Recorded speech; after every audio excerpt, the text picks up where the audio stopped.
এই যে ওয়ার্ড্রপটা কিনেছি না, মানে এই ওয়ার্ড্রপটা দোকান থেকে নিয়ে এসেই তো তার মধ্যে জামা প্যান্ট রাখা যাবে না, এবার সেটা ভালো মতো পরিষ্কার করতে হবে, তারপরেই রাখা যাবে। তাই যেমন ভাবা তেমন কাজ, এদিকে পরিষ্কার করতে বসে পড়েছি। আর তারপরেই তো আমি ঝটপট করে লাঞ্চ নিয়ে বসে পড়েছি। আর আজকে লাঞ্চে ছিল ডাল আর চিপস, মানে মুগ ডাল আর চিপস, আর তার সাথে ছিল কিন্তু চিকেন। যেহেতু আমার এক জায়গায় বেরোনোর ছিল, তার জন্যই কিন্তু আমি খুব তাড়াহুড়ো করে খাচ্ছিলাম। আর শুধু এইটুকুই রান্না না, কিন্তু আরও অনেক কিছু রান্না হয়েছে, কিন্তু আমি তাড়াহুড়ো করে খুব খাচ্ছিলাম, কারণ আমার এক জায়গায় বেরোনোর ছিল। তাই যেরকম পাচ্ছিলাম সেরকমই অল্প একটু খেয়ে নিলাম চিকেন দিয়ে ভাত।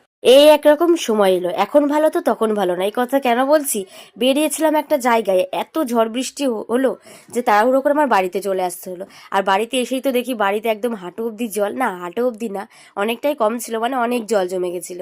আর এই ঝড় বৃষ্টির কারণে কিন্তু কারেন্ট ছিল না আমাদের বাড়িতে, তার জন্য কিন্তু সন্ধ্যার থেকে সব বসে রয়েছি চা না খেয়ে। আর যেই কারেন্ট এসেছে তার সাথে সাথে কিন্তু আমি এদিকে বানাতে বসে পড়েছি চা।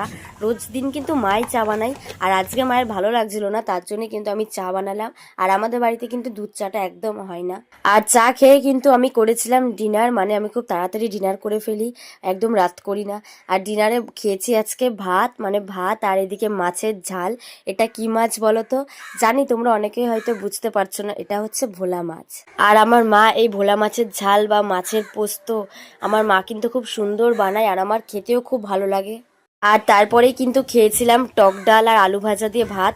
ভেবেছিলাম টক ডালটা খাবো না, তার জন্য কিন্তু সবার ফার্স্টে মাছ দিয়ে খেয়ে নিয়েছিলাম।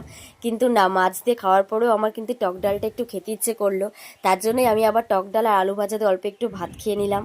আর তারপরেই খেয়েছিলাম কিন্তু চিকেন, মানে অল্প একটু চিকেন নিয়েছিলাম, আর তার সাথে নিয়েছিলাম কিন্তু অল্প একটু ডাল। আমার কিন্তু এভাবে খাওয়ার একদম অভ্যেস রয়েছে। তো আজকের মতো ভিডিওটা এই পর্যন্তই থাকলো, সবাই খুব ভালো থেকো। দেখা হবে আবার পরের ভিডিওতে, কেমন লাগলো অবশ্যই জানাবে।